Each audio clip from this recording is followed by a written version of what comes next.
Okay, good evening and welcome to this Aspire event. This is an event for students that are thinking about joining us in September and are interested in learning more about the Aspire programme, and particularly for those of you that are thinking about applying for one or more of economics, geography or politics here.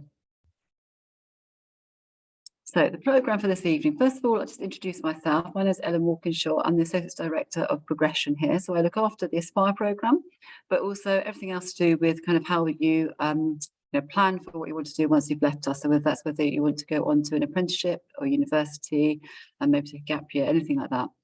That's what we do here in Careers. So the programme for this evening, I'm going to talk a bit about the Aspire programme, so what it is and what it involves. And most importantly, I'm going to introduce you to the Aspire students that you can see we've got with us here this evening, who were in your shoes just a year ago, or in Smith's case 2 years ago. They are going to have a bit of a debate for you, because something that we do quite a bit in Aspire is have some mini debates. So they're going to kind of showcase what that might look like. And you'll have the opportunity to ask them any questions that you want, either about the subjects they do at A-level or the Aspire programme, perhaps a bit about kind of what they're thinking about doing in the future.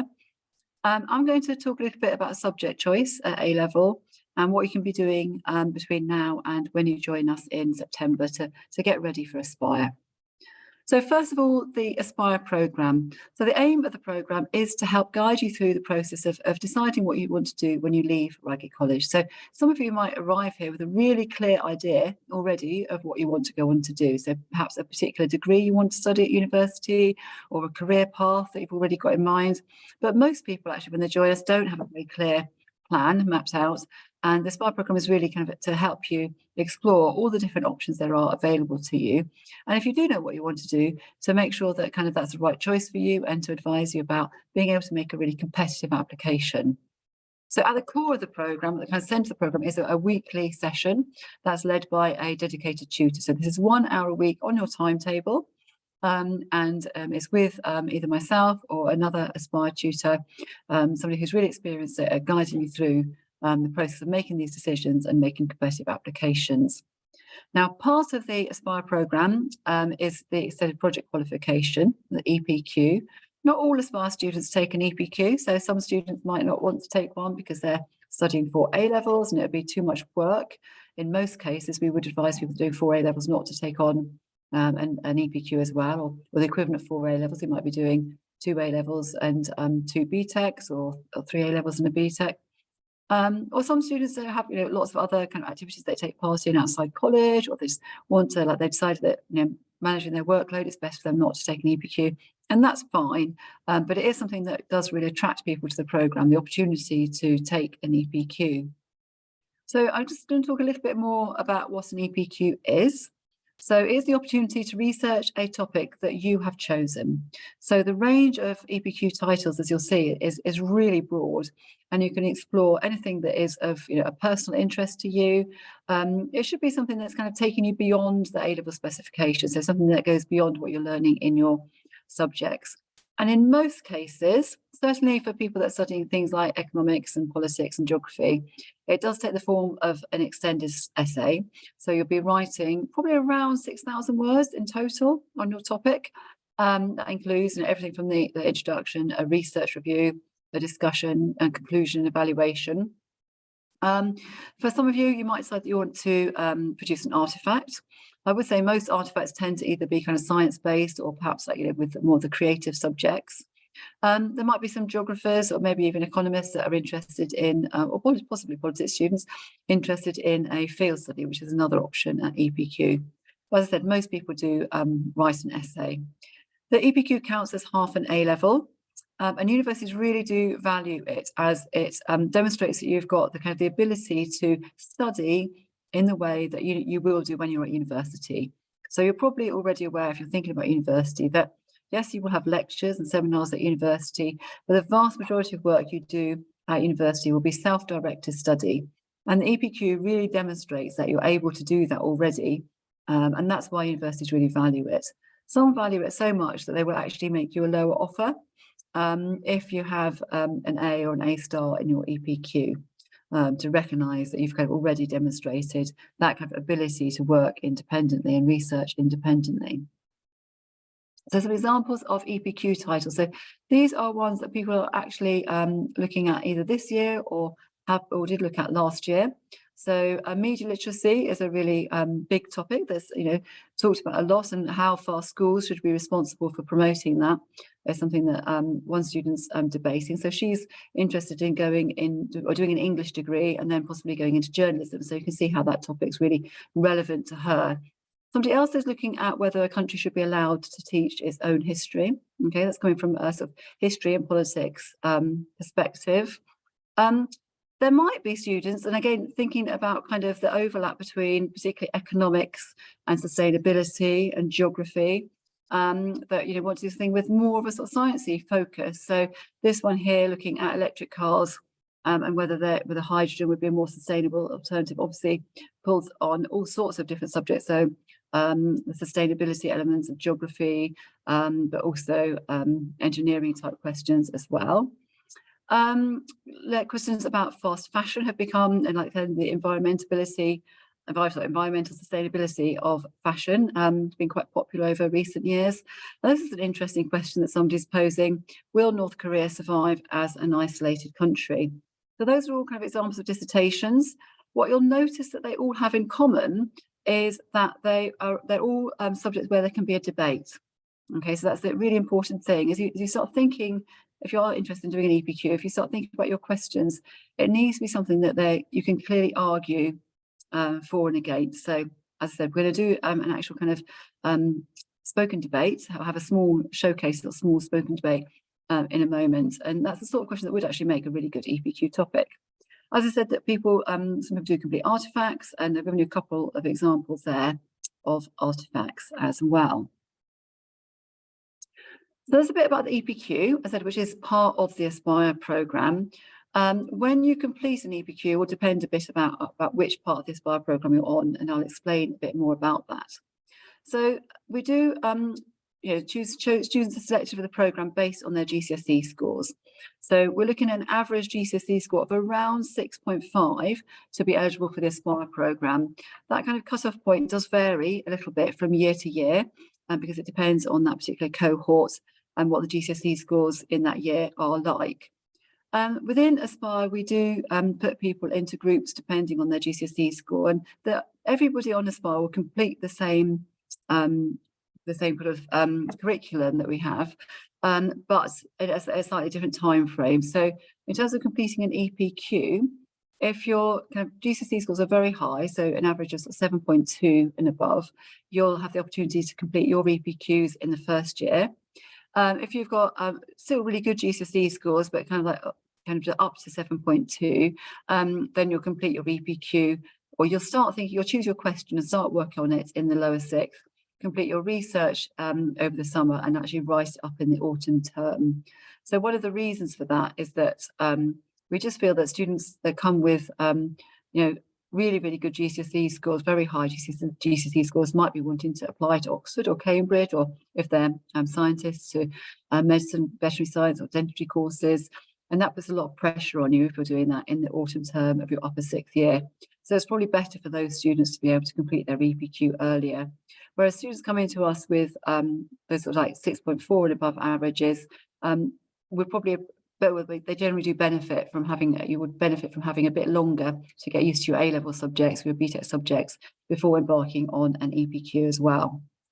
As I said, you do not, and it's absolutely not, you do not have to complete an EPQ as part of our Aspire programme. So our lower sixth students we've got here, people in their Aspire classes, some will be completing an EPQ and some won't. So in most classes, I'd say, it's about maybe, 30% of students maybe aren't completing an EPQ for various reasons, and the remainder are. You don't need to do anything now about enrolling on Aspire. It's not something that you could opt for on our application form. What happens is, after you've got your GCSE results, when you come back in and have your enrolment interview, we'll talk about it with you then, and if you qualify, we'll explain to you about how you get it added to your programme, and we'll sort that out for you. So there's no kind of further action needed beyond today, other than just exploring your subjects and obviously working as hard as you can at your GCSEs. So that's a bit about the kind of programme and how it works. So I want to just talk a little bit about why we have Aspire. So obviously it's a big investment on the college's part in terms of teacher hours, and for the students as well. They're spending an hour a week of their time during the lower sixth on Aspire, and if they're doing an EPQ, a lot more time outside lessons on their EPQ. So why do we do it? The first thing I'll say is that the program has grown a lot, and it's a really successful program. So when I started, we had 263 students on the Aspire program, and we've now got 481, which is around a third of our lower sixth cohort. So it's a really massive program. So as I said, with about a third of our students taking part in it. In that time that we've had the Aspire program's grown like that, the number of students that apply to university who gain places at Russell Group universities has increased. So I'll talk about this a bit further down the slide, but Russell Group is not the be-all and end-all by any means, but is a measure that is used as a way of kind of like looking at what percentage of our students are going on to competitive universities. And I think it's also linked with the success we've had with Oxbridge applications. So over the last 3 years, we've had 30 students receive offers from Oxbridge. So we've had 10 1 year, 11, and then 9. And also feeds into the success of the medicine, veterinary science, and dentistry offers that we've had as well. So this year we've got 13 students who've already got offers for those subjects, and they're still coming in. As I said, I don't want you to think that the Russell Group is the be-all, end-all. It absolutely isn't. There's an alternative term that is used called the Sutton 30 group. So the Sutton Trust is an educational charity, and they would include in their list of competitive universities other universities such as Bath and Royal Holloway and St Andrews that many people actually assume are part of the Russell Group in their list. And we have a lot of Aspire students going to those universities, particularly Bath. A lot of courses, specialist courses, might be best taught not at Russell Group universities. So depending on what you want to go and study, if you want to go and study something like music technology or animation or a particular branch of engineering, it might well be that the best courses aren't at Russell Group universities, but they're still highly competitive courses to get onto. And again, there's a lot of students who consider apprenticeship options, and degree apprenticeships is something that we do talk about quite a lot in Aspire. And if people are interested in degree apprenticeships, there's a lot of support and help through the Aspire programme to prepare them for making those applications. I would say that most people that apply for degree apprenticeships also apply to university, almost as a backup, really, in case none of the apprenticeship offers come through, because that's really competitive. So I said that's what the impact is. I think overall the impact has been to kind of raise aspirations of our students, firstly, and also then enable them to make much more competitive applications to those universities. So thinking just a bit about the subjects that you'll be interested in studying here. So some of you might want to study economics on its own, or economics and politics, or some of you might just want to study geography. Some of you might even be thinking about economics, politics, and geography as a combination, which would be quite a good combination. I've put here the top university destinations, and obviously there are students that don't go on to university, that would go on to degree apprenticeships or other routes. But in terms of university degree subjects, it's interesting to note that for economics, the most popular degree to go on to is actually economics. But then again, you've got a range of other kind of subjects that maybe, I mean, apart from business and management, are kind of perhaps less obviously linked to economics. Politics, again, I think this is real. The fact that so many of our A-level students want to go on and study economics, politics, and geography is a real testament to how much they enjoy those subjects here and how well they do at them.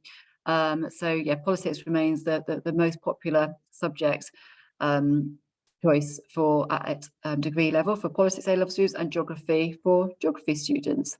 And that's not necessarily the case with all subjects. So just before this session, we had a similar session for students thinking about physics and maths. And for those subjects, they wouldn't necessarily go on to study physics or maths at degree level. But for these subjects, yeah, they are really popular options.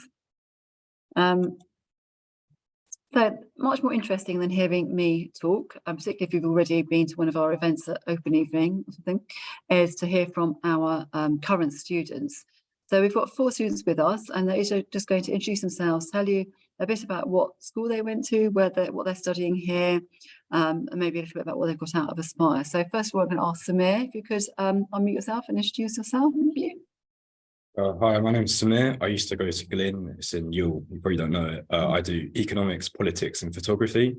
And one thing about Aspire that helped me was during my EPQ, which I took this year, so in upper sixth, and how like my personal tutor for Aspire helped me with like guidance and help on how to just basically write it, because on top of doing 3A levels was pretty challenging, and on top of Oxford admissions as well, it got really hectic, and my tutor was sort of there to help me out and give me guidance, really, which is really helpful. That's great. Thank you, Samir. And Heather? Hi, I'm Heather. I went to Rosebery and Epsom, and I do economic psychology and maths. Initially, I didn't want to do Aspire, but because of my preconceptions of thinking it was quite a niche club, but there are actually quite a lot of people who do it, and the help that you get for looking at universities and other options after college was really valuable. And also doing my EPQ, it allows me to explore things that I'm interested in that isn't covered in my subjects, so it's very useful. Okay, I'm going to ask Heather something else quickly. Could you just tell us a bit about what your EPQ topic is? So my EPQ topic is about China and their social credit system, which links in with my subjects in terms of economics and psychology and the morals behind it, but also the implications that it has on the rest of the world in terms of surveillance and how the internet could be used to track us more in the future. Thank you. That's really interesting. Okay, and Erin. Hi, I'm Erin. I went to Waldingham School and I studied geography, sociology and maths here at Reigate. Aspire has really helped me to build my confidence in my debate skills and in my subjects. And it's given me the opportunity to really explore my interests and what I want to do in the future. Thank you. And finally, Mia. Hi, I'm Mia. I went to St. Bede's. I currently study German, English literature and politics. What I've really enjoyed about Aspire is the opportunity to meet people who are on similar courses and also have similar career aspirations as me. Fantastic. Thank you very much. I would say one thing about Aspire is that we will group you, as I said, it's according to a little bit to your GCSE scores, but you'll be with people that are doing a whole range of different subjects. And I think we can artificially kind of like pigeonhole people into thinking, okay, you're a STEM person or you're an arts and humanities person. And it's a really artificial divide. And one really good thing about Aspire is we have lots of students who are studying, as you've heard, like a mixture of maybe maths and humanities subjects or other STEM subjects and humanities subjects. And that kind of crossover of ideas is like really valuable. So as I said, we're going to have a mini debate.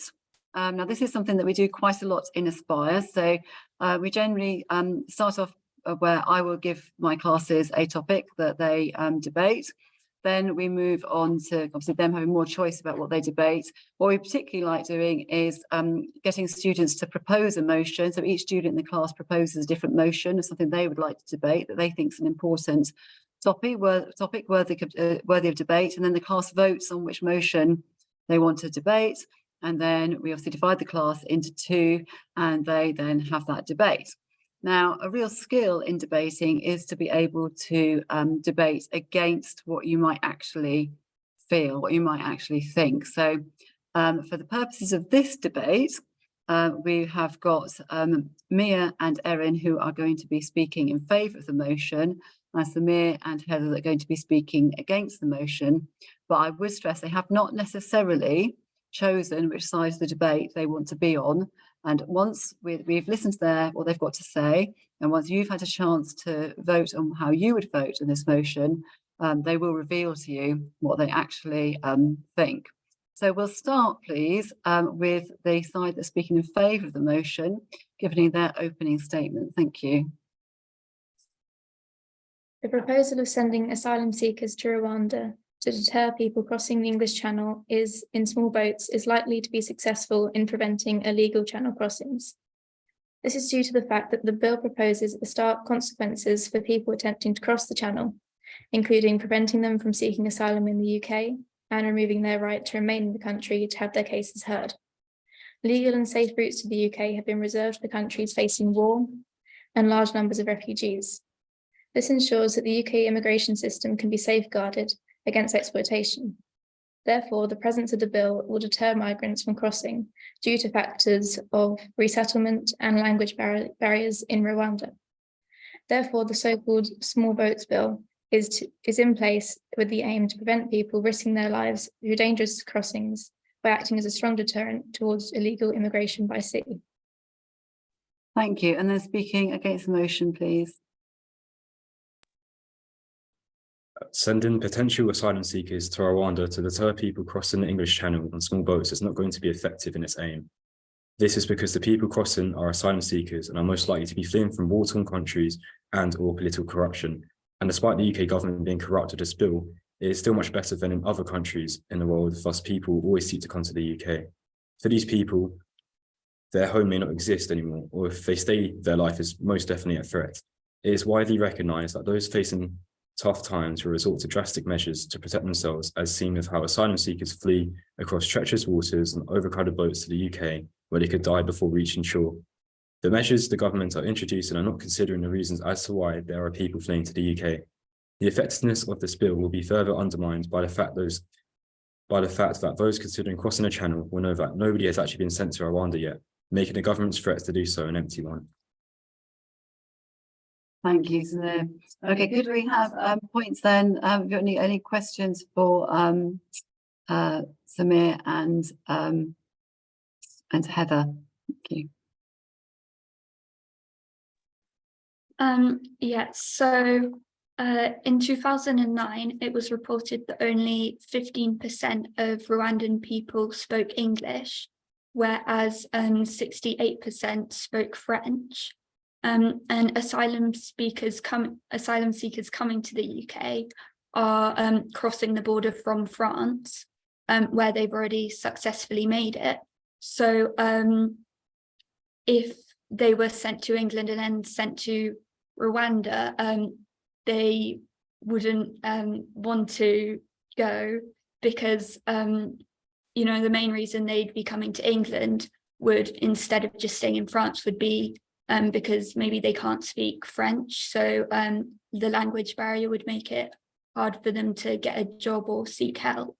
So they would not want to go to England to be sent to a country where only 15% of people speak English.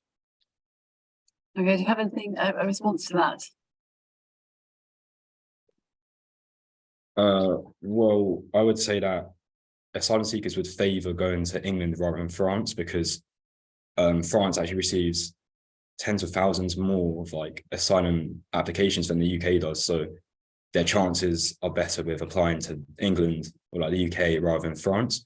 And on top of that, you're talking about the language barrier of like France and like French, but arguably English is like a more commonly spoken language across the whole world, which these asylum seekers would know and try to learn. And a lot of like of these third world countries speak basic English rather than basic French, for example. And on top of that, I would also say that these asylum seekers are likely to have family already in the UK. So it's going to be more favourable to go to the UK rather than in France, perhaps. Yeah. Okay, and I think from the other side. Another point is that currently there is a huge backlog of migrants at the moment in the UK that the UK immigration system isn't equipped to deal with. By introducing this bill as a deterrent, it is more likely to work to slow down the flow of migrants, not necessarily to stop them, but therefore the current idea of the policy is to prevent the number of crossings, but mainly allow for the UK system to catch up. And so I pose the question to the other side, what are some other options to prevent illegal immigration that could work better? I think that the main issue that the government is trying to tackle is the issue of the amount of immigrants that are coming over, as you pointed out. But partial reason for this is because of the huge market in human trafficking. And if the human traffickers have been able to get past the laws already in place, I don't see why they won't be able to do it again. So this bill should really be tackling the human trafficking issue at hand, rather than punishing the asylum seekers, they should be punishing the people who are breaking the real laws. Do you have anything to come back to that, or do you have a new point you want to make? Well, we think that it will actually deter human traffickers from crossing, because it will be a lot stricter, the regulations, and the traffickers are trafficking people to England so they can traffic the people to the English market. And if those people they're trafficking are going to be sent to Rwanda, there's no point in the traffickers trafficking them if they're not going to be available to the English market, which is what they were trafficking them for in the first place. Okay, anything to come back? Yeah, well, I would say that the bill probably won't work in deterring people crossing the channel, because there's already been previous legislation that's been passed that didn't really work. For example, literally last year, the Nationality and Borders Act in 2022, brought through by Priti Patel, barely worked to remove any people from the UK coming illegally. And actually, like, under 20 people got removed, showing that out of like not even tens of thousands, I think it's at least 75,000 asylum applications we got last year. Under 20 people got removed, showing that it literally didn't work. So if that doesn't work, why would any new legislation that passes from the same political party in government, why would that still work? So I want to ask the other side, like, how will you think when it's swing into action? As a response to that, we say that Rwanda and the UK government have already been in talks and hope to introduce a programme by the summer. Due to the fact that illegal immigration is breaking the UK law, introducing a counter is only fair to the UK and must protect its borders from exploitation by human traffickers and other illegal organised crime organisations. The UK High Court have also deemed the policy illegal, hence the press release, and both countries have vowed to step up efforts to support the programme as a result of recent visits to Rwanda. Okay, we have one last point from the other side, and then we'll have closing statements. In the trial run that is about to happen, if the bill is properly passed, Rwanda have only said they are going to take 1,000 applicants, and considering the vast amounts of people that actually do come to the UK, as Samir pointed out, it's in the 50s and 70,000s.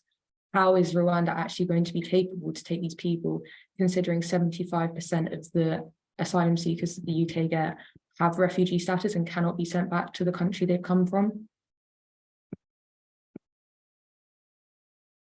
Okay, so if I give the side that's speaking in favour of the motion, you could come back on Heather's point if you wish, or just make your closing statement. So yeah, to close, we think that the people who are coming to England, they're either coming as asylum seekers for the English job market, or they're coming as human traffickers, again, for the English market to sell people. So if people are being sent to Rwanda, then those people, the people crossing the border, they won't come. They'll be deterred from crossing the channel if they're not gonna get what they wanted out of it. They would just stay in France instead. Thank you. Okay, and the side speaking against motions, closing comments. This bill will not be successful because it completely ignores the motivations of why people want to come to the UK. And despite it being partially the English market and jobs, it's family ties and other links to the country, and you cannot guarantee that people won't still try. It also completely ignores how good human traffickers are at what they do. There's a reason why there are so many of them. There's a reason why there are so many, forces going against trying to find these human traffickers and stop them. Furthermore, as mentioned earlier, 75% of asylum seekers are refugees. So you cannot say that Rwanda will actually have the capacity to take these people. And also the previous legislation did not work. How can we say that this is going to be successful in deterring people? Thank you very much. Now we're going to open a poll that you'll be able to see on your screens for you to at home to decide whether you would want to vote for or against that motion. I would say we chose the motion, or the students chose that motion because it links nicely with politics, obviously, but also economics and geography. And it's something that's obviously been in the news a lot. And something we talk about a lot about in Aspire is whatever you're thinking about applying for at university, one of the best things you can do to prepare is just be aware of how what you're thinking about applying for is playing out in the news at the moment. So having a really good awareness of what's happening in the news is important. And I would say that I think they'd probably admit that none of these students here were kind of experts on immigration policy, but they've all kind of just been quite interested in that topic, and just didn't have long at all to have much time to prepare at all for this evening. But they've they've done a bit of reading, and they've been done very well at kind of showcasing what it might look like in the lesson kind of when we're having a debate. So they'll just give people a little bit longer to respond to the poll so that we can see what the view at home is.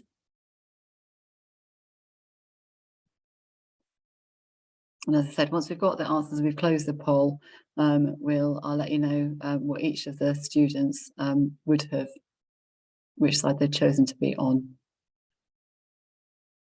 Okay, do you think that most people that were going to, still a few people coming in on the poll.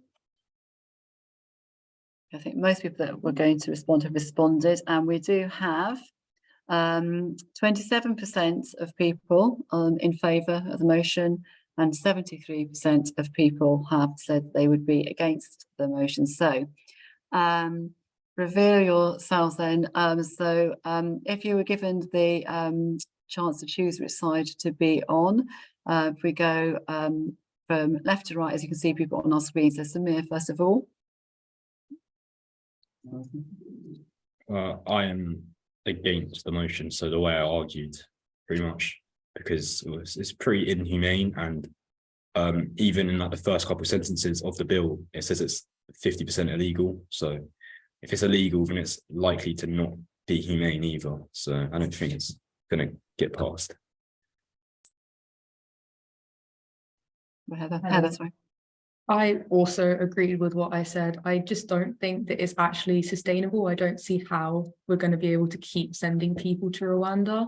And it's, in my opinion, quite inhumane also. And Erin. Yeah, I'm against the motion as well. So I'm against what I was arguing, which, I mean, it's always a nice challenge to argue against what you believe in. But yeah, I'm against it. I don't think it's sustainable at all. And Mia.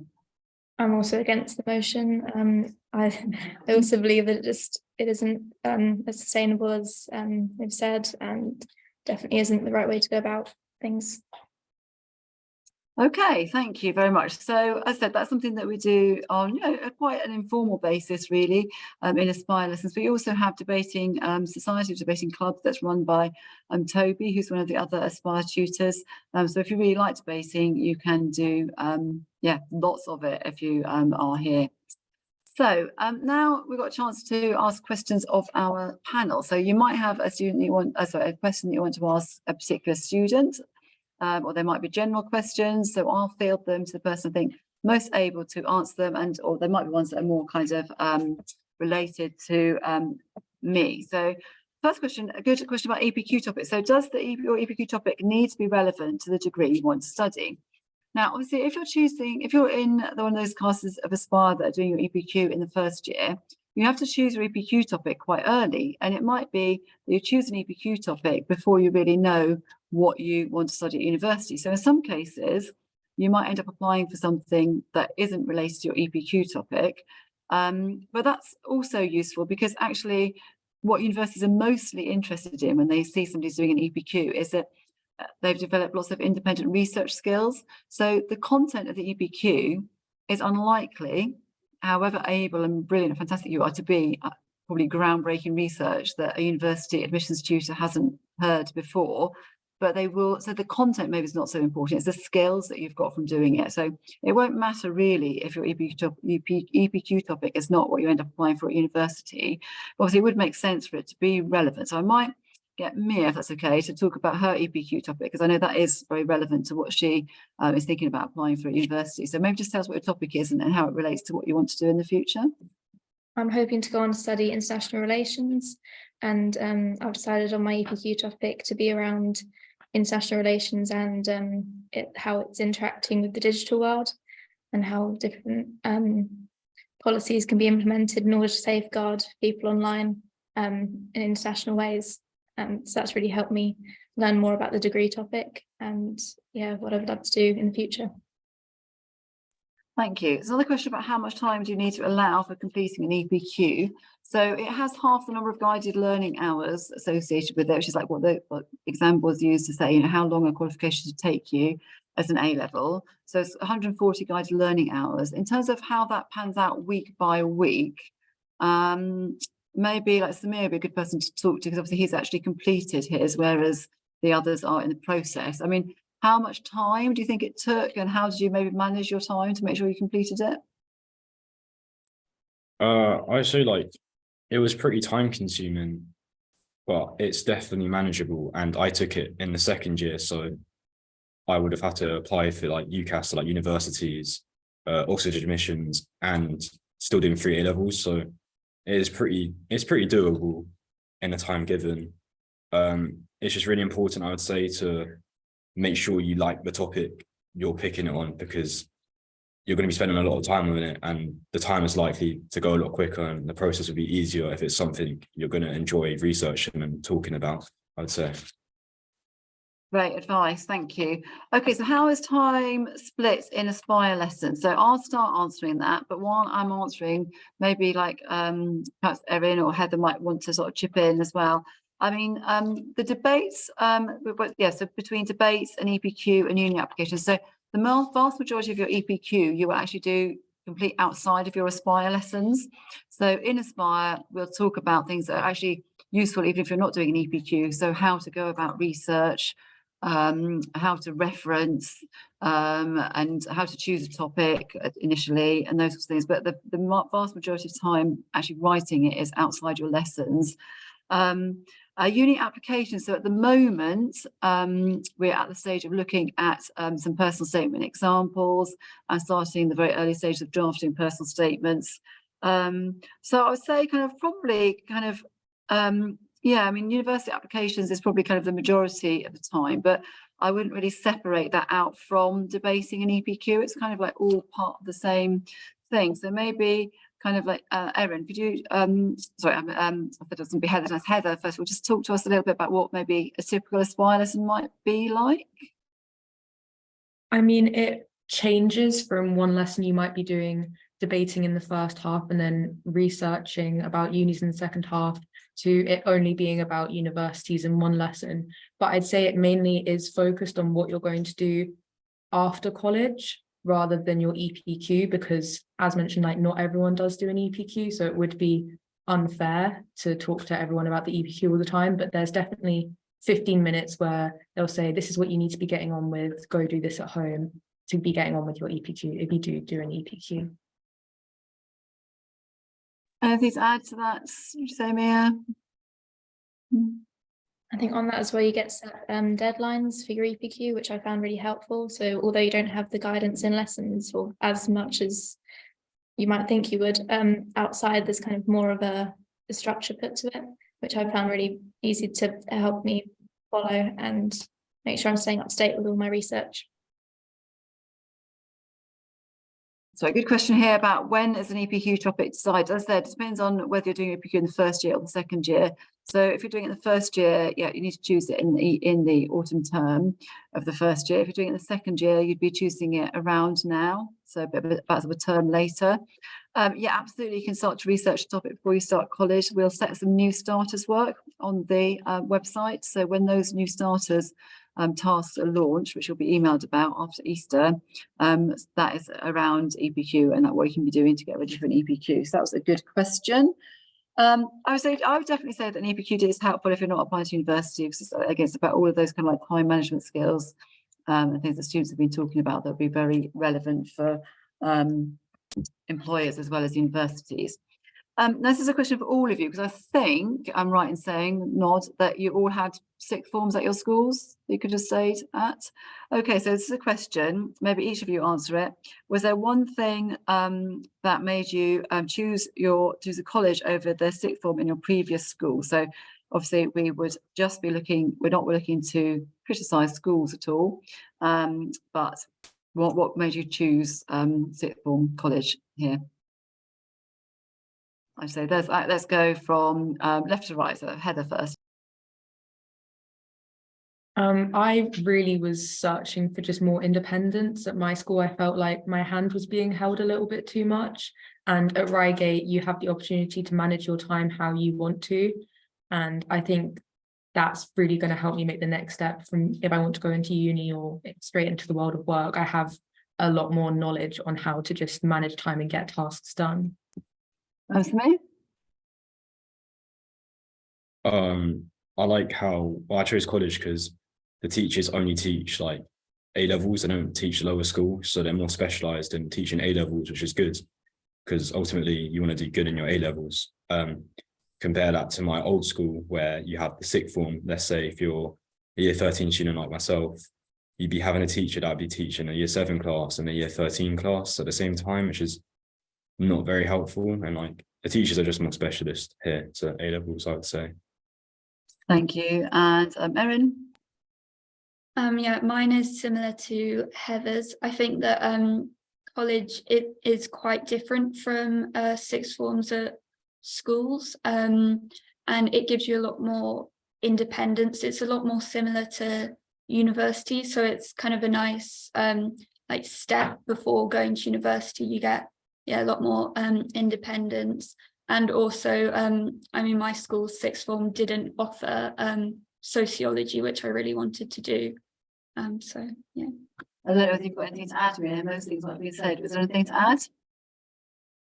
Yeah, as Erin was saying, it just really helps to bridge the gap, I think, between school and higher education.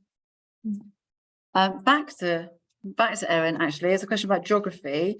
I mean, it's a question about class sizes. Generally speaking, class sizes are absolute maximum of 22, but tend to be more like kind of 16, 17, 18, really.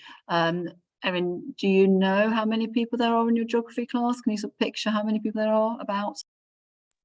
Yeah, I think there are 18 people in my class, so it's quite a good size.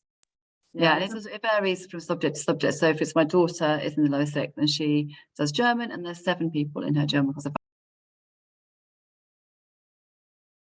7 of you in your German class? Only 7. It's very one-to-one almost. It's really nice.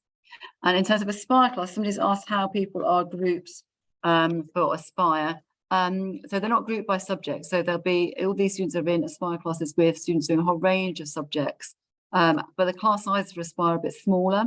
So the maximum really for Aspire is sort of like 12. And most Aspire classes are more like a 9 or 10. So that's kind of Aspire class sizes. Quick question about EPQ grades. So the it's graded as A levels are, so A star down to a U. Thank you. And a question. I wonder, this is probably maybe best for Samir because he's obviously been with us for longer, but maybe just how did Aspire help you map out your path to uni, versus like choosing what you want to do and getting offers? So in the lower sixth, when I was in Aspire, you sort of like you research unis and you research what you sort of want to do, especially after Christmas, all the way up to like the end of lower sixth, and you sort of you literally go through like university prospectuses and sort of try to map out what you want to do. Yeah. Okay. Any of the others? Have you got anything particular to add to that? Okay, I would say, yeah, it's kind of generally kind of like we take you through the process. I think one thing people do say, you're really busy at college. So you've got obviously all your studies. You've also probably got things you're doing outside college, whether it's sports or music or part-time jobs, socializing, learning to drive, all those other things. If you don't have time mapped out in your week to think about what you want to do in the future, I think it's quite easy just to kind of suddenly get to the September of your upper sixth year and still not really know what you want to do. So I think that's a really important part. There's a question for Erin. Have you or will you go on any trips or do field work in geography? Yes, we do go on trips. We've recently been on 2 trips, one to Stratford in London for regeneration, which was really interesting, and one to New Haven to study coasts. So yeah, there are 2 in the lower sixth. I think there are a few in the upper sixth, but they're really interesting. And they'll help you. So in geography, you do an NEA, which is coursework, and that will help you with your coursework. You have to do independent research. So it's really useful, the trips for that.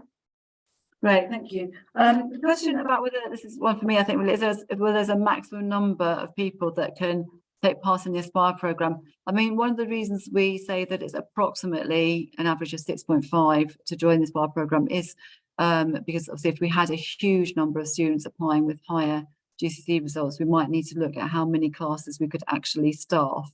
But generally speaking, no, there's no kind of like maximum number that's sort of set in stone. As I said, we have about a third, I think I said at the beginning, about a third of the cohort of lower sixth students are part of the Aspire programme. So there's, you know, it's a very large programme. Linked with the size of the college and us being obviously a very large college, and this is a question that I think maybe the lower sixth would be better placed to answer, because obviously they're still relatively new here, really. They probably feel like they've been here forever, but they've only actually been here for, you know, since September, so a few months. It's such a big college. Is there still a sense of community and friendship? So that might be something, I don't know if anybody wants to volunteer to answer that. Should we have maybe Mia go first, as you went last time? Yeah, I think there's definitely a sense of community. You kind of seem to find that lots of people are linked together and lots of your friend groups overlap. And especially with forms and different classes, you meet so many different people that you really do get a good sense of community and can meet lots of different people through that. I just wonder whether, I mean, because both Samir and Erin, you both came from schools where we don't maybe have very many students coming from your school. So how did you feel about that when you arrived? I know I said I was going to ask lower sixth, but Samir, how did you feel like coming from that school that we don't have many people coming from? I found it all right, because I think that's mainly down to the subject combinations I do.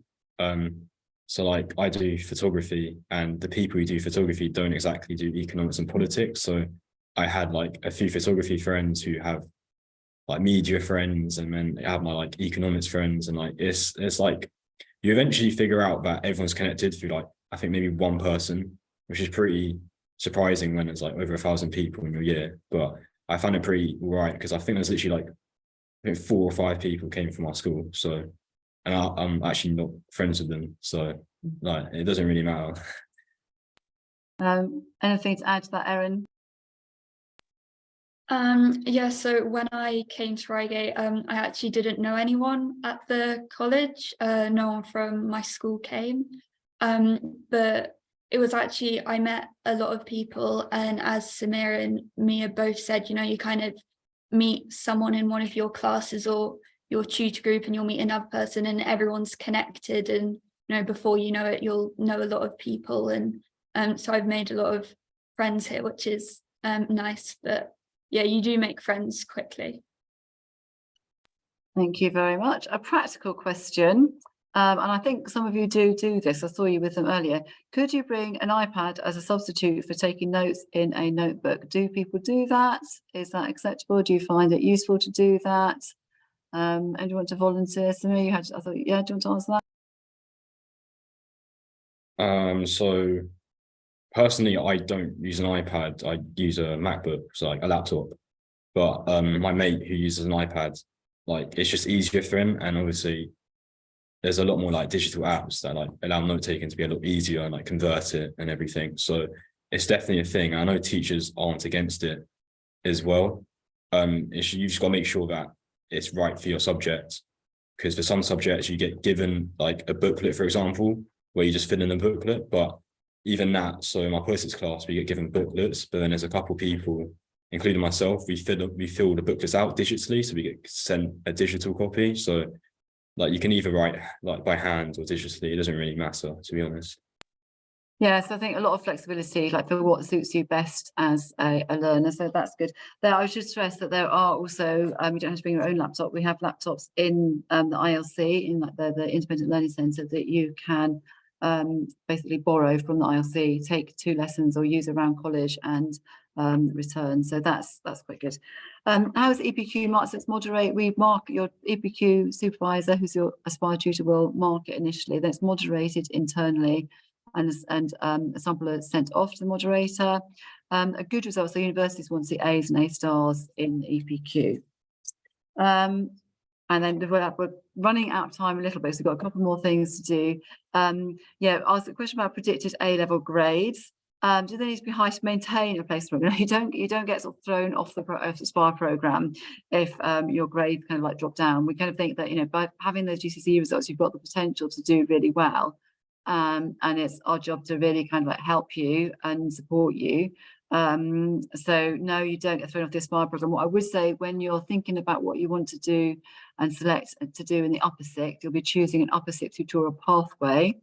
And if you want to be on the Oxbridge pathway to apply to either Oxford or Cambridge, or if you want to be on the medicine, veterinary science or dentistry pathway, if you're also thinking about chemistry and biology and that's what you want to do, then there are particular predicted grades you would need to be on those pathways, because you couldn't make a competitive application to those universities or courses if you didn't have certain predicted grades.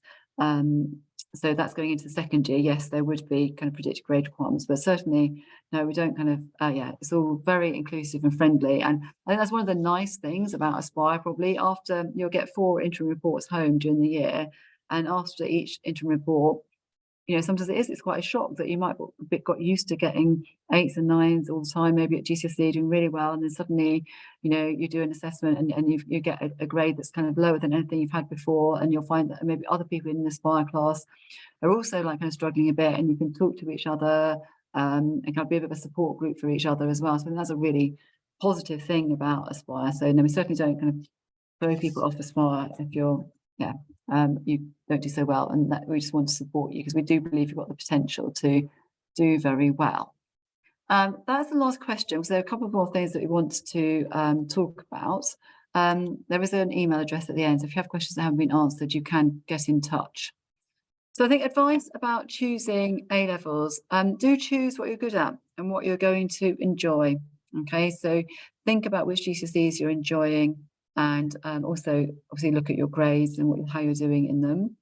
Really important to research the courses, particularly if you're thinking about doing something like economics or politics that you won't have studied at GCSE. It's really important that you understand what those subjects are going to be like at A-level. Likewise, if you were thinking about sociology or media studies or criminology or law or psychology or one of the many other subjects we do here that you won't necessarily have studied at GCSE, what you think sociology is going to be like, or in our case economics or politics is going to be like, might be quite different to what it actually is like. So on our website we have course guides, we have videos telling you about the courses. There have been some applicants events in some of these subjects, and when you come back for introductory day in June, you'll be able to do a taster lesson in the subjects that you're applying for. So you really do think about new subjects. There's an excellent website called the Informed Choices website, which is a website that the Russell Group universities have put together to help students make their A-level choices. So if you've got a particular degree subject in mind already that you'd like to study, you can go on that website and it'll suggest which A-levels would be a good combination to take. Or if you don't know what degree subject you want to study, there's a lot of good advice about studying which subjects to study. Okay, so that's a useful website. In terms of what to do next, obviously we want you to go back to school tomorrow, maybe kind of enthused a bit to work even harder for your GCSEs and just get the best grades that you can. And yeah, the time between now and actually sitting your exams will go really quickly. So enjoy the rest of your time at school, and yeah, just get the best grades that you can. Certainly after Easter, as I said, we'll be starting to release new starters activities across all our subjects. And that's another good way of finding out if a subject's going to be right for you or not. And there will be Aspire new starters activities that focus on an EPQ topic. But actually, even if you end up not studying an EPQ as part of your Aspire programme, so research a topic of interest is really what Aspire is about. So they're really good activities. Now there's some ideas of things that you could be doing to start exploring your subjects here. So this is a slide that will be really familiar to our Aspire students. They've seen it lots of times because we go back to it quite a lot. And these are the sorts of things that they might be doing beyond their subjects. I can see we've got a couple of minutes left. So what I might, I sprung this on them. They didn't know they were going to do that, but maybe they could just all kind of like that, mention maybe one thing they've read or they've listened to or they've watched or they've taken part in. That maybe they kind of they might have not done in an Aspire lesson, but they got the idea from through Aspire. They might also want to mention something like work experience or something like that they've done. But we really do, I do think of that, obviously we've only got 1 hour a week in Aspire. So it really is a springboard for you to then go away and explore something like maybe taking one of the Future Learn courses. There you can see that logo there, Future Learn. These are free online sort of university level courses that you can take part in, or listen to a Gresham College lecture. So these are online lectures that you can listen to for free. TED Talks you might already have heard about. The Conversation is a really good website. It's a news website, but the articles are written by university academics rather than journalists. And obviously The Guardian is free to access. There's a website that says with the HE with a plus, that's a website called My HE Plus that Cambridge have put together with resources to help you read around your subjects.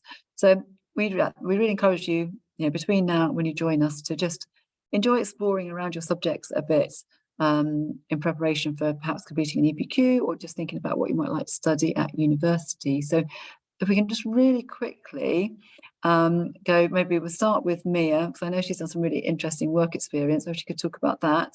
And then just each say kind of maybe something interesting that you've done or read or watched, perhaps, partly through the Aspire programme. Thank you, Mia.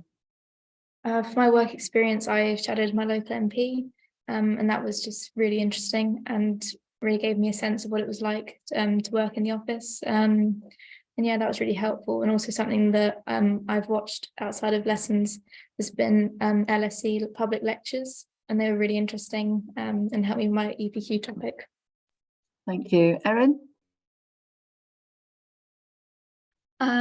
Yeah, I haven't done my work experience yet, but I have booked it, and I'm going to work with a local charity, which isn't something that I would have thought to do before I joined college, because I didn't know that I wanted to go into kind of social sciences and social services as a career path, but it's kind of taught me that. And yeah, I also go to some LSE lectures. I think me and Mia are going to one together in a month or so on international relations, which is really cool because that's not something I would have thought about doing before.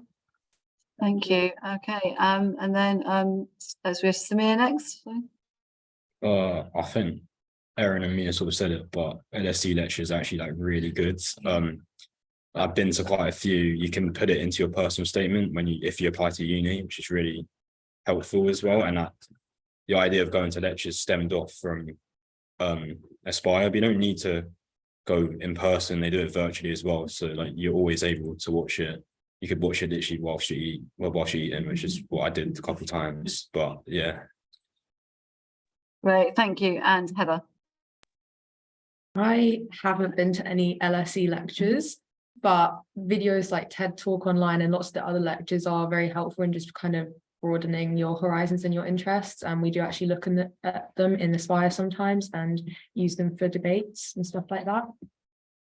Right, well, thank you very much to all our panelists this evening. And just, I think that all remains me to do is just wish you the very best of luck for GCSEs. Enjoy like your last few months at school.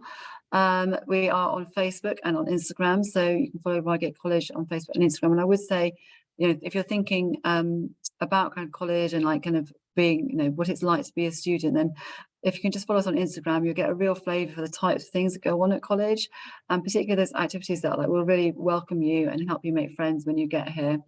And obviously our website has all the course information that you'll need.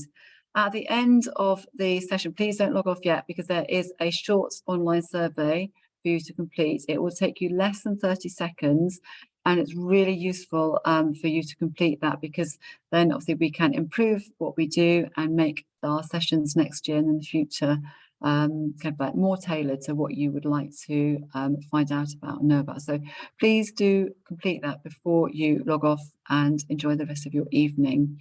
So thank you very much, and do please complete that survey, and then we look forward to seeing you at Introductory Day in June, and good luck with your GCSEs before then. Thank you.